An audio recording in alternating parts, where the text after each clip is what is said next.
Olá, amigas, amigos. Tínhamos preparados, na verdade, inicialmente, 2 lives diárias a partir da última segunda-feira, mas os nossos microfones não chegaram e somente nesta quarta a turma de entrega da Shopee chegou à nossa porta. Viva! Se gostarem, dê o like, compartilhem, toquem no sininho de notificações. Se ainda não é inscrito, inscreva-se. Hoje, quarta-feira, 2, as eleições se aproximando e as urnas à nossa espera, enquanto vamos partir para o último comício amanhã, quinta-feira, dia 3. Essa semana vamos estar antenados com esses eventos de grandiosa importância para os municípios e as suas populações. Vamos aos 3 dedos de prosas, edição de número 14, para não perder a sequência.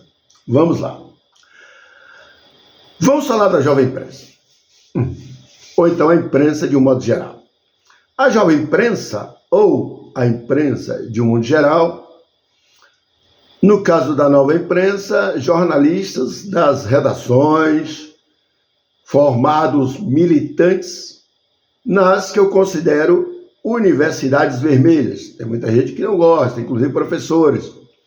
Ionel, você bate muito na educação. Bato, porque a educação está totalmente desvirtuada. Ela está corrompida pela política, a politicária. Principalmente nas universidades, onde a maioria dos professores são da extrema esquerda.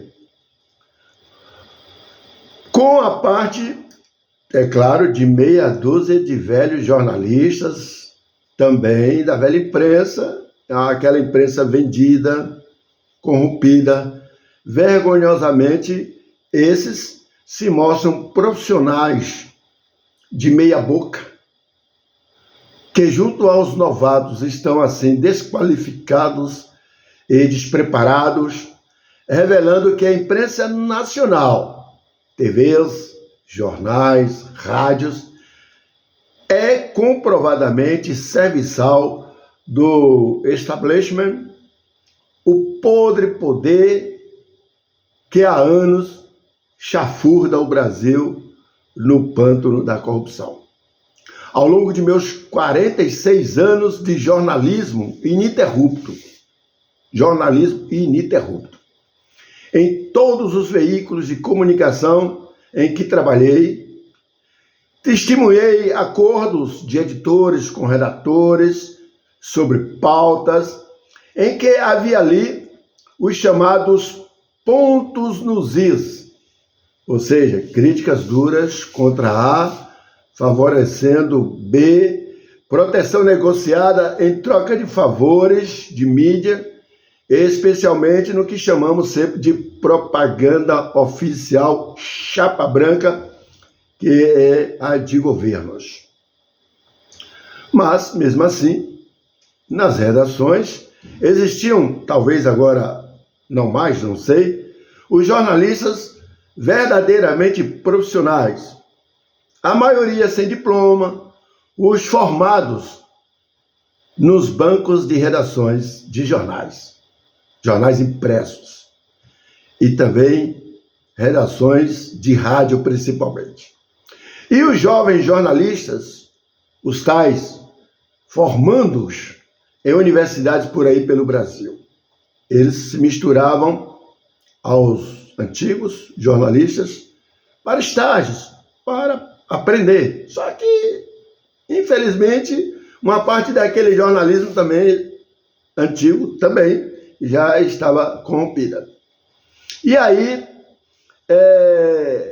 os então jovens redatores já revelavam o próprio caráter, assumindo posturas para escrever conforme a mentalidade de cada um deles, fugindo dos fatos para criar narrativas e, dentro do próprio artigo do editorial, emitir opiniões e desinformando à população, o seu público leitor, conforme o que cada um tinha de merda em suas cabeças.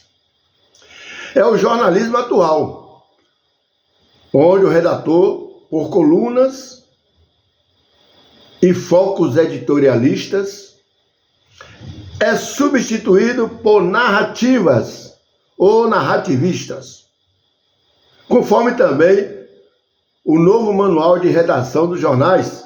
Quem não conhece o manual de redação do Estado de São Paulo, da Folha, eu tive acesso, me inspirou muito, me ensinou muito. Então, o que se põe, inclusive, esses, né, na visão do eleitor, ou do eleitor não, do leitor, o público que lê jornais, que ouve a imprensa, que assiste os telejornais. Então, na visão do leitor, o público leitor, conforme o espectro da informação que lhe convém, eles passam a narrativas que, segundo eles, é a notícia, mas não é. Venho acompanhando os debates, entrevistas, por exemplo, de diferentes vertentes da atual grande imprensa, com o camarada, um tal de um coach, chamado Pablo Marçal, candidato a prefeito de São Paulo. Todos os jornalistas unidos na tentativa de desmoralizar o jovem candidato, o qual é tão preparado, mas é tão preparado, o Pablo Marçal e arguto, que está pondo à descoberta o despreparo desses jornalistas, os atuais e até alguns da antiga. Eles, os jornalistas, agridem tanto o candidato, que me faz lembrar o quanto a filosofia de Joseph Goebbels, ou Goebbels, na verdade Goebbels, personalidade assombrosa de um dos homens mais influentes do Terceiro Reich, no governo do Bigodinho, que não pode falar, né? O nome do cara, que foi um terror durante as guerras mundiais. Primeira e segunda, na segunda. Um dos homens, né, que cometeu carnificinas contra judeus e a própria população alemã. Um antissemita radical, o Goebbels, e idealizador do nazismo. Gostava de se ver no papel de um intelectual, como esses grandes artistas de hoje, que ao invés de dar notícia, comentam. E são são experts, né? São os especialistas que conseguem desmerecer a ciência, a medicina, né? A verdade, enfim, né?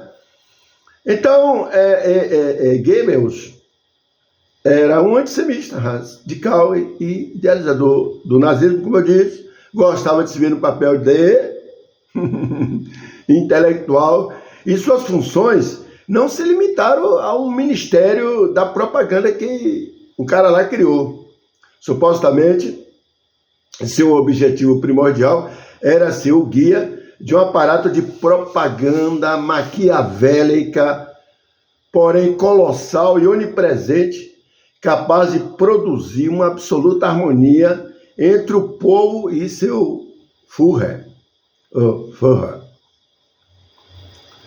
Tal como nos dias de hoje, há nas redações, e eu posso falar aqui tranquilamente que eu sou jornalista de verdade, acadêmico, também preparado nos bancos das redações dos grandes jornais do passado. Então hoje há nas redações o jornalismo gritante, onde os jornalistas, entre aspas, se acreditam muito preparados, porém usando de violência, de transgressão dos métodos violentos, desculpem a redundância, repórteres cooptados para escrever nos seus jornais artigos difamatórios, estabelecendo uma prática polêmica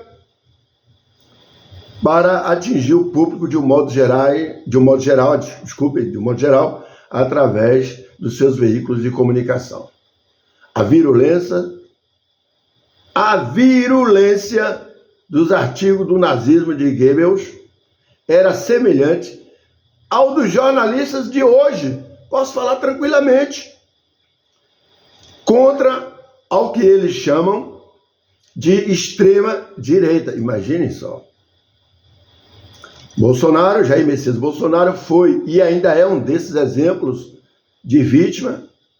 E agora, Pablo Marçal. Recordo-me até de um título, de um dos artigos, em um diálogo publicado nos jornais das antigas. Contrataram um monstro para me atacar. Só que as hienas estão gagando de medo, ou gaguejando, ou então cagando de medo por ter que fazer perguntas. O Pablo Marçal tem dado um show, tem desmascarado o jornalismo que existe nas redações da grande mídia de hoje, seja ela da antiga, claro, com todas as exceções, não é? Mas tem algum... Mas porque o jornalista antigo, ele deveria ter vergonha na cara de fazer parte desse sistema de hoje. Mas como também a canalice também envelhece, né? Fica de cabelos brancos. Agora vamos a uma notícia boa no nosso segundo dedo de prosa, de 3 dedos de prosa de hoje. Segundo dedo de prosa. Uma boa notícia para Livramento. A produção de frutas da Bahia registrou um desempenho impressionante em 2023, segundo os dados da produção agrícola municipal do IBGE. O Estado alcançou um recorde no setor, gerando 5,7 bilhões de reais, um aumento expressivo de 16,4% em comparação ao ano anterior. Esse avanço consolidou a Bahia como o terceiro maior produtor de frutas do Brasil, atrás apenas de São Paulo e o Pará. O crescimento da fruticultura trouxe impactos positivos para a economia de vários municípios baianos. Me lembra até a questão da era de ouro do cacau, o manjar dos deuses, né, no qual o Brasil era todo sustentado pelo PIB gerado pelo cacau produzido na Bahia, e em especial na região sul da Bahia. O destaque, no caso nosso aqui da fruticultura, o destaque ficou para a produção de maracujá, com Livramento de Nossa Senhora, liderando a produção nacional com 44.395 toneladas. Ituaçu e Barra da Estiva, na região da Chapada Diamantina, também se destacaram, dividindo aí a terceira posição com 30 mil toneladas cada. Além do maracujá, outras culturas, claro, também contribuíram significativamente,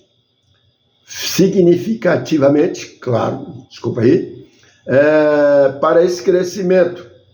A Bahia assumiu a liderança nacional também na produção de mamão, com São Félix do Corribe sendo o principal destaque ao produzir 354.525 toneladas.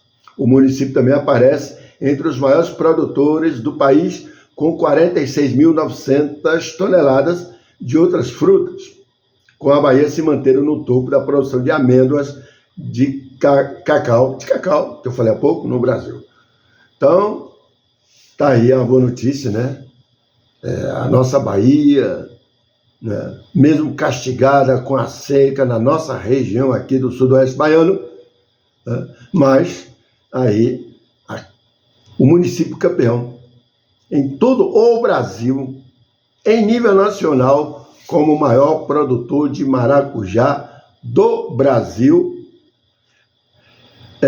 Igualmente, quando foi nos anos 70, 80, a era de ouro do cacau, lá no sul da Bahia, com Itabuna sendo considerada a capital do cacau e, portanto, o Eldorado do manjar dos deuses. E agora, nosso terceiro dedo de prosa hoje. Bom, no último final de semana, aconteceram os comícios de número 2 das campanhas eleitorais nesta região do sudoeste baiano, Sertão Produtivo e Bacia do Paramirim. Começamos por Livramento, né? Eu conversei com alguns moradores, inclusive no distrito de Itanagé, sobre o público e a quantidade de pessoas, todo o movimento em si, com os carros, motos e a participação popular. Gente, todas essas pessoas com quem conversei disseram que o comício da candidata Joanina Sampaio Jânio Soares foi a maior de todas já realizadas naquela localidade.